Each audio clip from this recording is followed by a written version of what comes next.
Paris is situated in northern France on the banks of the River Seine.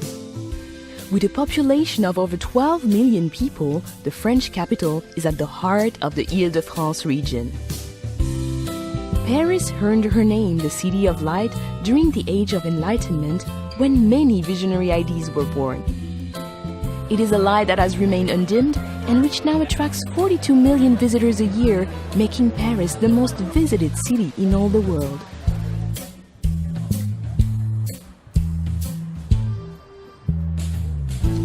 Paris is a city easily explored by metro, taxi and bicycle, but her charms are best found on foot. Her attractions are never far apart, and in between, well, merely walking her streets is to wander through picture postcards.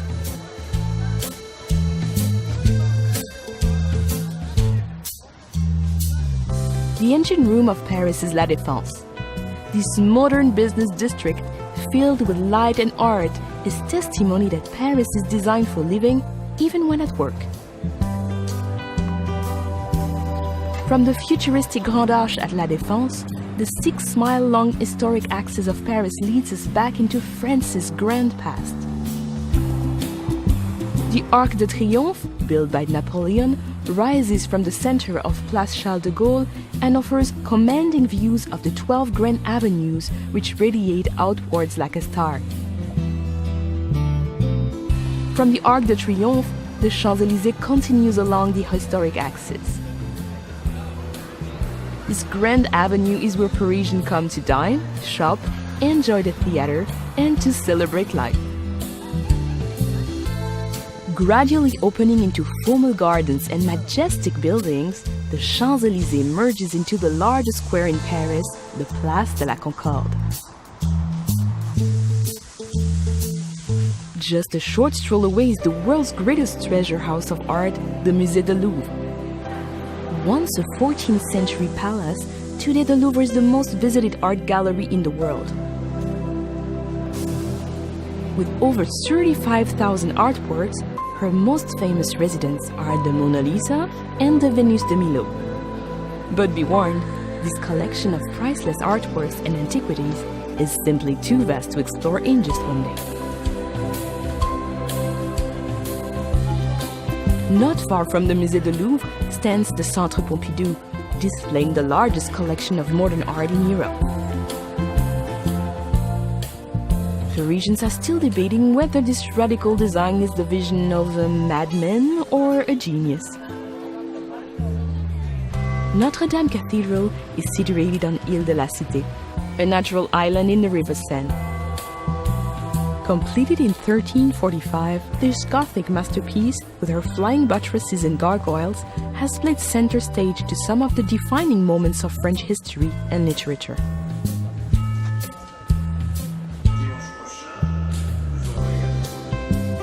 Parisians see it as their duty to enjoy life to its fullest.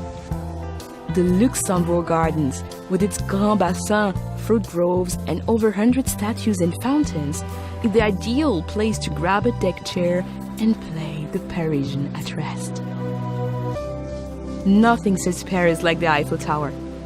The Iron Lady can be seen from all over the city. However, nothing can prepare you for the moment when you first stand at her feet, or the views from the top that you will hold dear for a lifetime.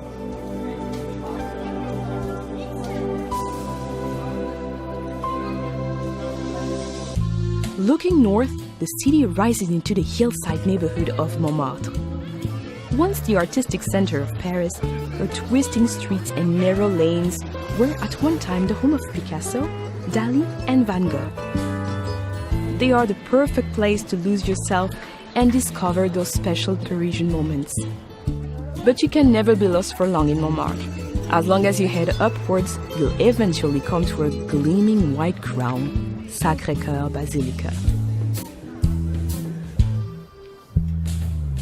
Leave the bustling city behind and step through the gates of the Cimetière du Père-Lachaise. Here, amid the quiet world of birdsong and introspection, you can pay your respects to Jim Morrison, Oscar Wilde, and some of the world's greatest minds from whom Paris is now forever home. Once a day's coach journey from central Paris, the Palace of Versailles is now an easy half-hour train ride away.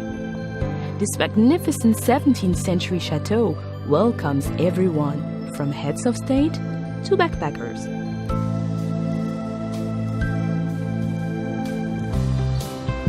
The River Seine runs right through the heart of Paris, creating a natural divide between her famous left and right banks. Of her 37 bridges, the Pont Alexandre III is considered the most ornate, while the graceful Pont des Arts offers some incredible vistas of the city.